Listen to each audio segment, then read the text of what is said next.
It's the Opperman Report. Join digital forensic investigator and PI Ed Opperman for an in-depth discussion of conspiracy theories, strategy of New World Order resistance, high-profile court cases in the news, and interviews with expert guests and authors on these topics and more. It's the Opperman Report. And now, here is investigator Ed Opperman. Okay, welcome to the Opperman Report. I'm your host, private investigator Ed Opperman. You can find me at Opperman Investigations and Digital Forensic Consulting. Usually I'd say through my website, but we're redoing the whole website, so just email me directly at oppermaninvestigations@gmail.com. Our guest today is Kit Klarenberg. You can find him at Kit Klarenberg at substack.com. He also contributes to the Gray Zones. You could find him over there, too, as well. You can find him on Twitter, easily enough, at Kit Klarenberg, K-I-T, Klarenberg on Twitter, and follow him there as well. Mr. Kit Klarenberg, are you there? Hey, how's it going? It's going good, my friend. Thank you so much for coming on the show. Tell the audience about yourself. Who is Kit Klarenberg? I'm just some guy with an internet connection, I think, to a large extent. But I'm an investigative journalist. I typically cover the impact of intelligence services on politics and perceptions globally. And lately, I've been doing a lot of work on Paul Mason, who is this British journalist, supposedly on the left, who actually appears to be an infiltrator, and British intelligence asset, who's trying to undermine the anti-war, anti-imperialist left from within. And so, if you go onto Gray Zone, my Gray Zone profile, you'll find some of my recent reports on that. Yeah, we definitely have to have you come back and talk about this Paul Mason thing. You know me, I'm like, I don't follow global politics that much, but I've heard the story a bit. Paul Mason, like you said, he's a leftist, but purports to be a leftist, but he's working for intelligence, right? He's on the payroll or something, right?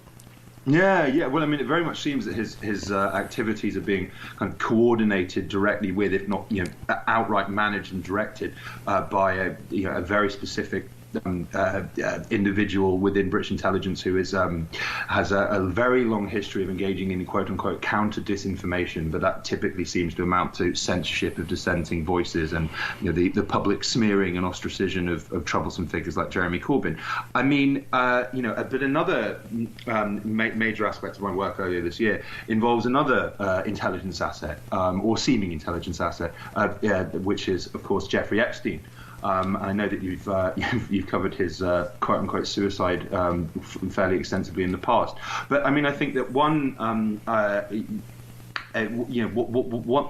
the major things that people seem to have missed was the New York Times. They published, they called it the Epstein Files. I think it was a series of articles based on 10,000 pages of Bureau of Prison documents released to the outlet under FOI, and that very much the narrative with all of their reporting was that yes, this actually proves that Epstein killed himself, and they had this vast team of reporters working on it. And so they didn't publish most of the underlying documents upon which their work was based. So I just figured, well, I'll just file an FOI to get the material that they got, and I was sent over 10,000 pages in PDF form of these documents, which was quite difficult to navigate, at least at first.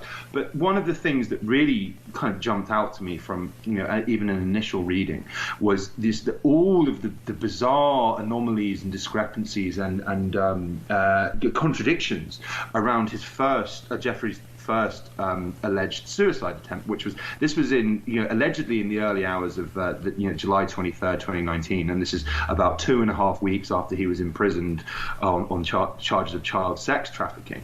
And yes, so essentially the story that was told in the media, and this was well publicized at the time, was that yes, he was found with marks of an unspecified nature around his neck.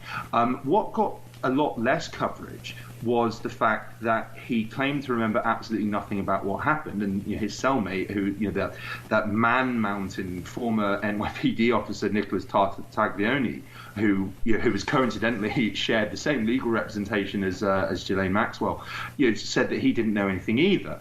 And in the files, it's clear that at roughly the time this is claimed to have happened, prison officials recorded an attempted suicide by hanging slash asphyxiation. This was officially logged, and this is reflected in the files. There's an enormous amount of redactions, notably potentially the name of the person who authored the report, and there are huge gaps in the record, in records related to his examination by a doctor, kind of 5 or 6 hours later, which seems rather belated if someone's actually attempted to kill themselves. And so bizarrely, given this alleged attempt to take his own life, he was taken off suicide watch. And we'll return to this point later. But what wasn't reported was that he was charged with violating Prison Code 228, which covers tattooing or self-mutilation. And this is really quite striking because subsequently, for no apparent reason, it's only 2 weeks later, on July 30th, that the report of his attempted suicide is changed to include self-mutilation via laceration. Although the doctor's report from just hours after he allegedly tried to kill himself doesn't mention lacerations at all. So this begs the very obvious question of why this was written into the official record, days later. It explicitly, the doctor's report explicitly states that no lacerations were found on more than one occasion. But that in itself is just very bizarre. And while this was going on, he was subject to an official investigation for this breach, and he was moved into solitary confinement away. So he was moved away from Tartaglione, who was a friend of his, and they got on very well, and they would walk to meet their lawyers together. And I think that this, in psychological assessments at the time, Epstein expresses kind of a degree of confidence and optimism about his situation, and he says that he doesn't feel under threat from staff or guards or any other inmates. And I think having this huge, Tartaglione was obviously awaiting trial for his role in a cocaine dealing conspiracy where he allegedly killed 4 people. He was obviously not someone to be messed with. Strangled one of his alleged victims with a zip tie, it is said. But he's in solitary while this review is being conducted.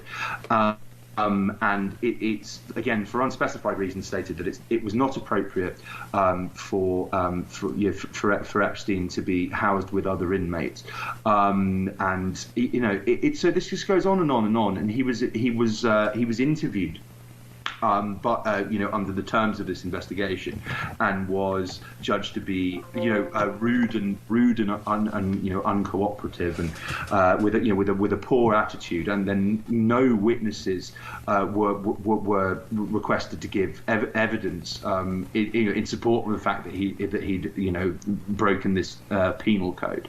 And so they eventually rule that the charges have merit, and they bounce it upstairs for quote unquote further disposition. And it appeared he died before the final decision was made. But then in an internal Bureau of Prisons memo related to this incident, which was published 5 days after he died, it states that the charges related to self-mutilation had been expunged, i.e., stricken from the record as if they never happened. So, what the hell was going on here? We have this story that he attempted to kill himself, and then yet, he apparently knows nothing about it, and neither does his cellmate. We're told, yes, that it was by a hanging, although, with subsequent, many days later, it's claimed to be, that he slashed his wrists or something. It make any sense. And I think that it's crazy, but also kind of unsurprising that America's paper of records somehow managed to miss this. And I mean, also you've got to bear in mind as well that in the wake of his suicide, the Bureau of Prisons, it seems, again this is clear from the classified files, that they were attempting to forge a narrative in the media about what happened and why. And and there was this very strange incident in kind of mid-August 2019, which was a few days after Epstein died, where the New York Post published this exclusive claiming that Epstein had informed his lawyers that Tartaglione roughed him up, and this is why he was discovered out cold in his cell in this alleged suicide attempt. So it's just the more that you probe at this, the more kind of complicated it becomes. This has never been resolved. It's never been reported on in the mainstream media, and it is this huge kind of gaping hole in the official narrative. And it immediately sprang to mind. I believe it was yesterday that Ghislaine Maxwell was said to be on suicide watch, and an obvious suspicion to that arises from that is that she, likewise, that the ground is being prepared for her being suicided or something else. But yeah, I mean, and I think that the idea that he tried to commit suicide the first time is so that was initially central to claims that he had taken his own life and that there was no foul play involved. But then, that when you actually strip it away, there's no evidence that this actually happened, and we have no idea what if anything did happen. Let me ask you a couple of questions. Sure. One is that Tartaglione. What do we know about the disposition of his case as of today? I mean, I don't think we've heard anything, have we? I mean, he seems to have disappeared into the ether. Okay. Now, also, we were talking off the air, too. You were talking about the whole thing about Ghislaine possibly being suicided as well. And for the audience, NT Lawyer, from Crazy Days and Nights, we've had him on the show here twice. He seems to be in the know of a lot of stuff. He's been predicting that the U.S. is going to trade Ghislaine Maxwell for Julian Assange, and then when Assange gets here to the United States, he's going to wind up suicided in his cell. So just keep that. Let's get that out there, okay? So let's get that out there on the record. So if it does happen, man, I can at least say I told you first. Oh my God. Okay, so MDC, he's in the cell there with this guy Tartaglione, who's. You're right. It's odd to put him in a cell with a guy like that to begin with. He's wanted for murder. He's being charged with a murder or a homicide, and here you have Epstein charged with decades-old sexual crimes. It would odd that those two would be matched up in a cell. Is one odd situation. Also, it's very, very, very strange, and it's just like that. I mean, I think that there was a lot of. I think John McAfee was kind of led the charge on this, but there was a lot of speculation at the time that that Tartaglione was responsible, and you just got to think like, well, yeah, I mean, it would if you want to set up, say, a patsy, like I mean, or indeed, for to create kind of false conspiracy theories around what happened, then he was the ideal candidate. I mean, of course, yes, he'd been, he was not Epstein's cellmate at the time he actually died. This was this individual called Ephraim Reyes, I believe. His nickname is Stone, and I think that there's there's another very interesting aspect to these declassified files, which is that, again, this was actually one of the files that the New York Times published, but that no one seems to have noted this. I mean, I'm not sure if anyone actually read their reporting because it was so poor and unexceptional. But yeah, so effectively, this there's a document which states that Reyes was receiving funds from Epstein's attorneys for quote unquote unknown reasons. Again, this is something which has disappeared from the official narrative. Reyes was released I mean, he was cooperating, I think, with the FBI's investigation of Epstein's death, and he was released from prison in April 2020 due to a facility-wide COVID-19 outbreak. Well, wait a second. Are you saying that Epstein had a cellmate named Reyes at the time of the suicide?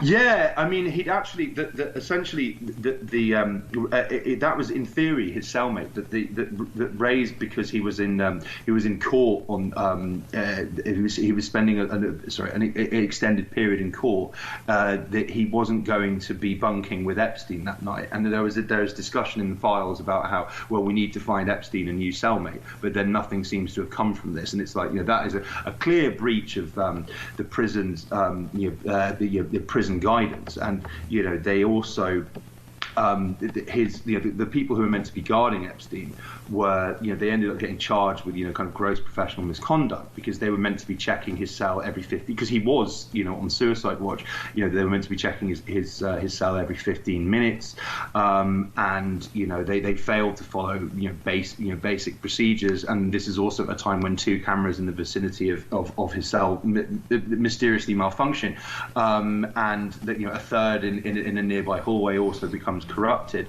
We're told that some footage in some areas relevant to the investigation of his alleged suicide exist, but they've not been released publicly. And the two guards who admitted openly to fabricating log entries saying that they were doing regular checks when they weren't, they were charged with lying on prison records, but then the charges were summarily dropped on in December 2020, and this wasn't disclosed publicly until December 30th, which is a day after Maxwell was found guilty of recruiting December 30th last year, when Maxwell was found guilty of recruiting and trafficking young girls for sexual abuse. Again, there are so many different dimensions to this, and none of it makes sense. It's all just so obviously suspicious, but it's just been completely forgotten.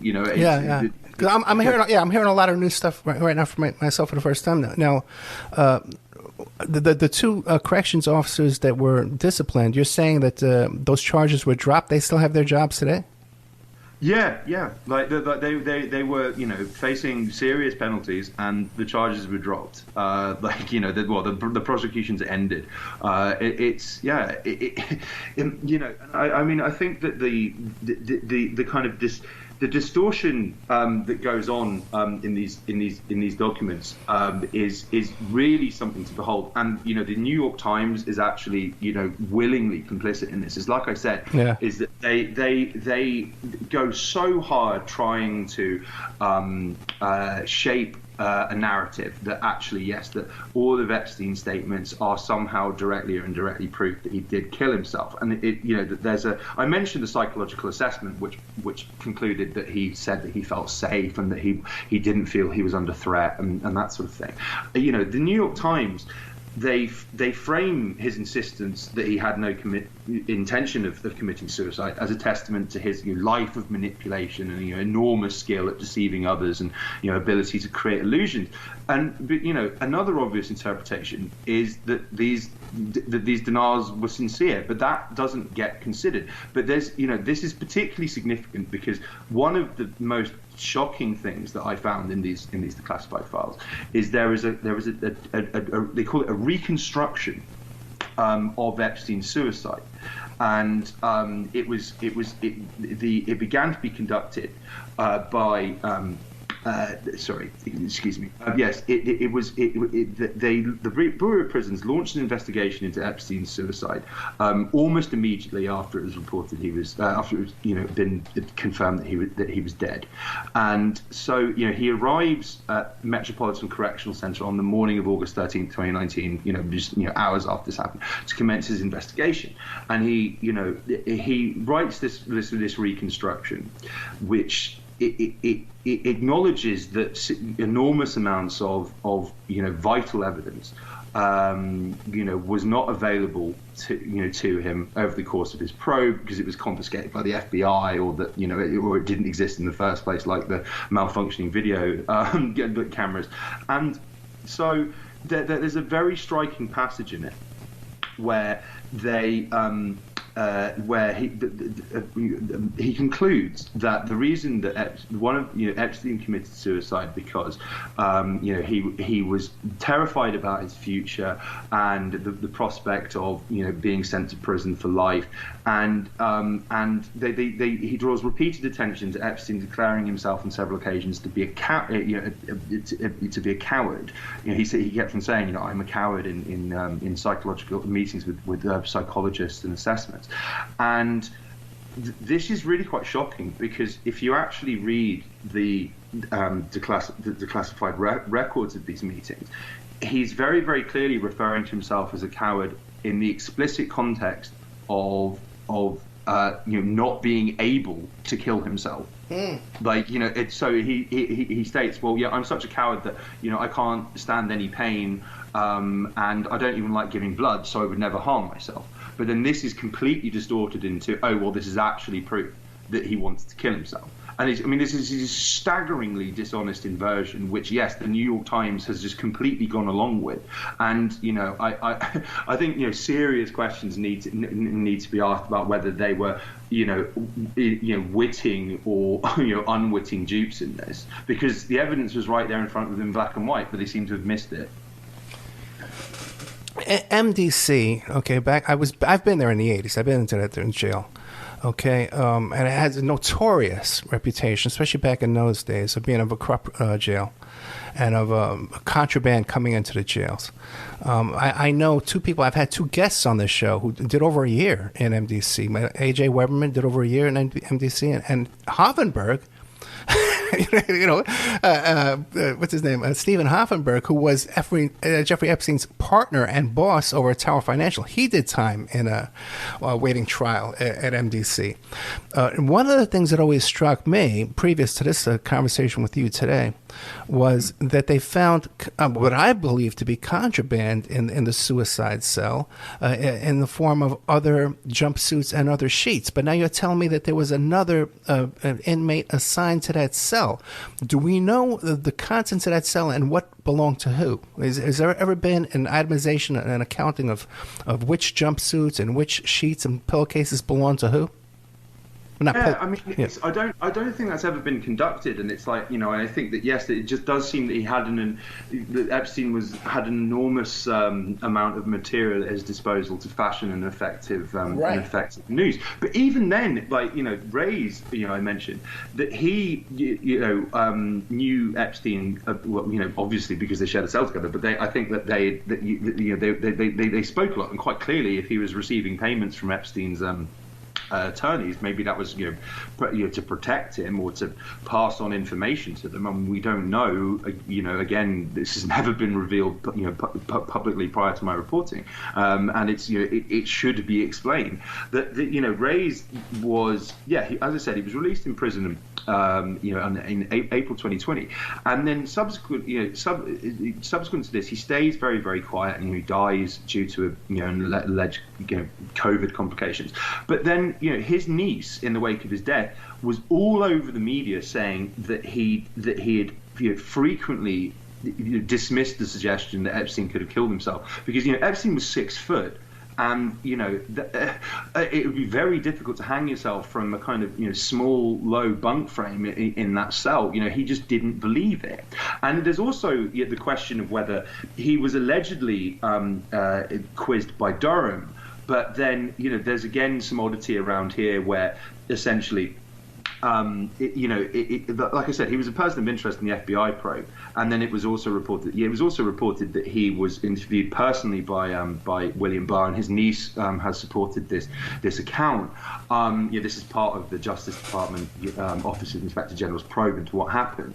But then strangely, the DOJ has refused to confirm or deny whether this actually happened. And then a former spokesman, Kerry Kupek, she says that the idea that this ever happened is 100% false. So, again, what was going on here? But yeah, I mean, whatever the truth of the matter, I think that he was very, very, very well placed to know whether Epstein could or indeed wanted to kill himself in that cell, and but by all accounts, he was completely opposed to the idea.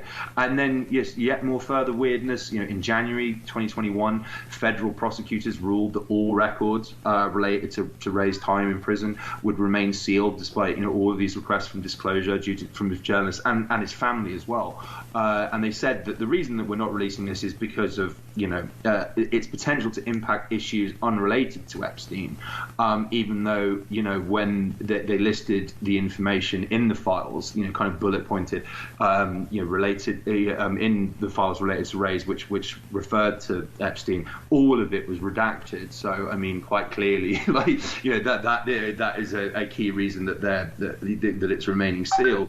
And I think, we were told at the very start of this year that the Inspector General report on Epstein's death was nearly done, and a Justice Department investigator said that all investigators are doing dotting their I's and crossing their T's, and it should be out by kind of February or March. And then yes, we've not heard anything about this.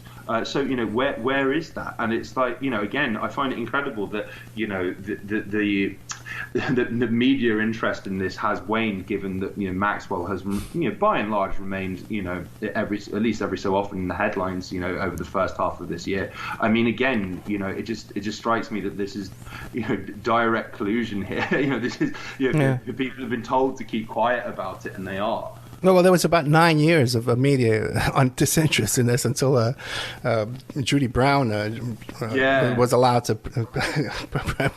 break the news, break the case. Yeah. Well, it just, I mean, I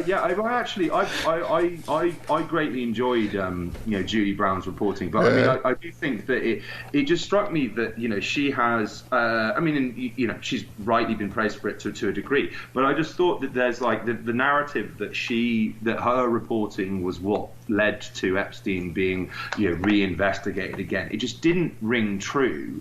I just think that that's not how the media works. And that's the stuff that appears in movies like All the President's Men. I strongly suspect that. I have no evidence for this, but I strongly suspect that a decision was basically made for one reason or another to throw him under the bus at last. Oh, yeah, absolutely. A couple of quick questions before we take a break. Did you look into the changing of the will and the trust right prior to the suicide? Yeah, a bit of that. This is another key, another kind of. It's stated as a kind of key bit of evidence or indication that he was trying to kill himself. I don't see it. I think that actually he was, often, it seemed like he was actually trying to rejig his financial affairs. So, in the event of a kind of a court settlement, because remember, that his 2008, plea deal was that yes, he would pay some money to the victims' families, and then he would be in kind of this minimum security prison, allowed to go out during the day, and yes, all of his named and also any potential co-conspirators, which is just this crazily sweeping and yes, extremely generous plea deal, the likes of which have never been seen before or since in the history of American jurisprudence. I strongly suspect that he was effectively trying to shield some of his assets. I don't see it as an indication of suicide at all. Okay, very interesting. And there was that strange appointment of that backup executor who, when you look into his lifestyle and his boyfriend and model, airplane pilot, what's going on? When I found that guy's Instagram and I started talking about that, everything was scrubbed like a week later. Oh, wow. Oh, yeah. That was pretty intense stuff. What about now, in your investigation of this, any indications that there was no suicide, there was no murder, that he was just walked out of there? I mean, I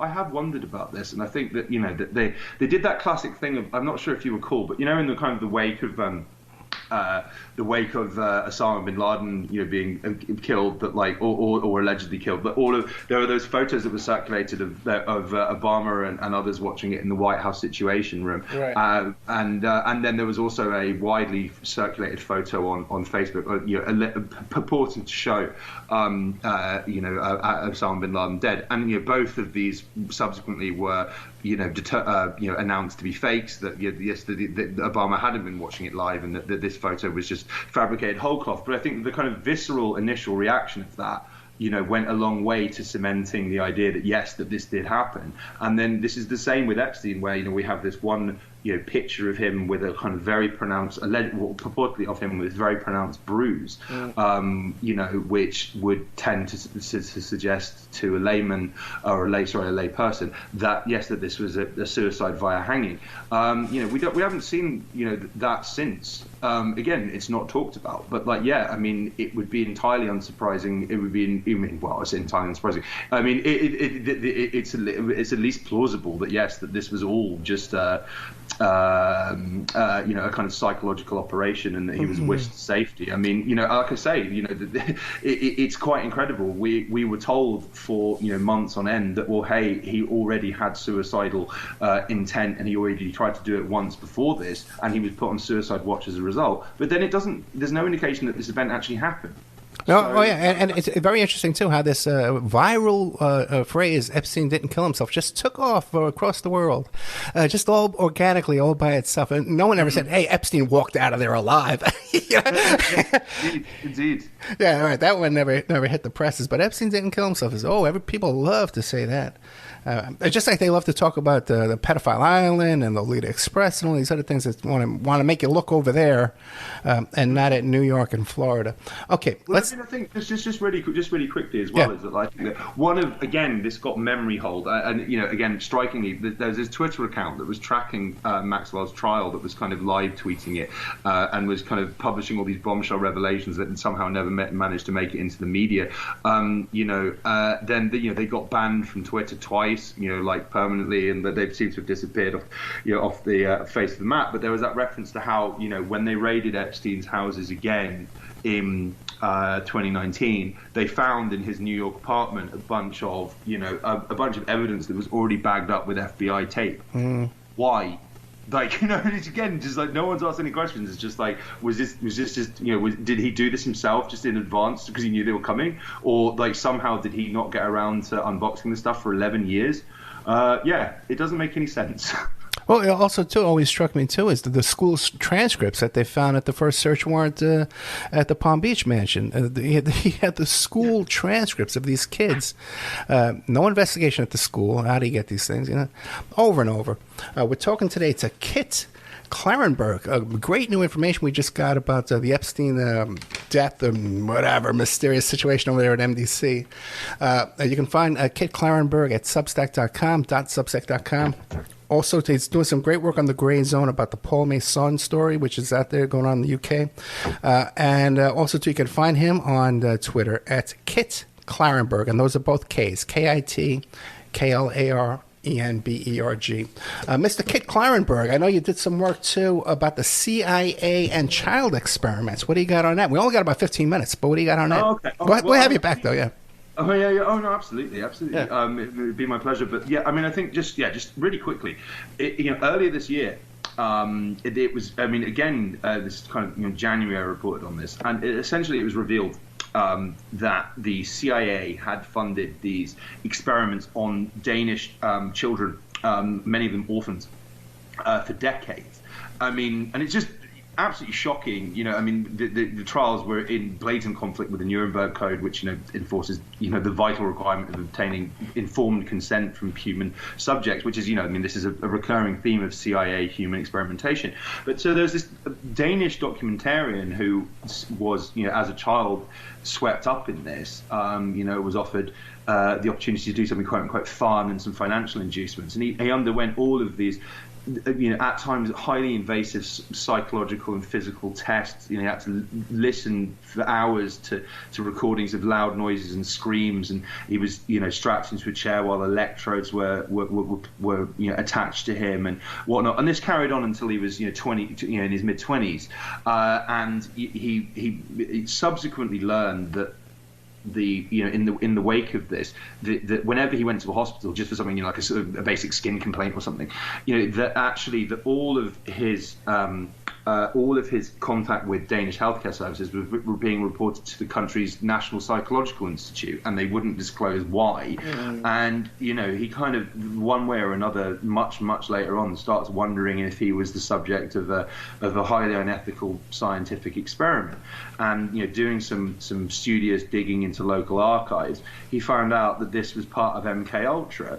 Now, MK Ultra, as your listeners will likely well know, was a wide-ranging CIA torture and mind control experimentation program where largely unwitting people, or at least unconsenting people, were tested on. They were spiked with LSD. They underwent very, very cruel and kind of often psychologically and physically ravaging tests and injustices. But then one of the reasons that this is particularly perverse, I think, is because there's a CIA torture manual. It's called the Kubark Interrogation Manual, and it advocates the kind of things that MK Ultra test subjects were subjected to, which is the use of electric shock and threats, fear, sensory deprivation, and there's a passage in it where it says that one of the benefits of these forms of torture is that the effect of them is regression, and a subject's quote-unquote mature defenses crumble as they become more childlike. And the CIA considered it very useful to intensify such feeling. So it very much seems that children were a very specific target of CIA torture techniques. Now, what happened in Denmark is very well evidenced by publicly available files in the National Archives, even though Danish authorities started destroying them when this documentarian started probing. So quite clearly, the cover-up continues 50 years later. But something that occurred to me was that in Germany, it's been a kind of ongoing and ever intensifying scandal, which you don't actually hear much about in kind of the US or the UK. But for decades in what was West Germany, which was the former occupation zones of France, the US, and Britain, which was a country from 1949 until 1989. Essentially, right around the same time that these Danish experiments were happening, the German state was dabbling in paedophilia. So they were advocating placing at-risk youths and orphans with paedophiles, because on the ostensible basis that these would be loving environments that would help effectively integrate them into society. And the kind of lead figure in this was this psychologist called Helmut Kendler, and he was a very, very prominent kind of advocate for sexual liberation in Germany. And shockingly, even though it was known that he pioneered these experiments, if you can even call it that, even when he died, there were these obituaries that kind of praised him as this kind of virtuous fighter for sexual morality.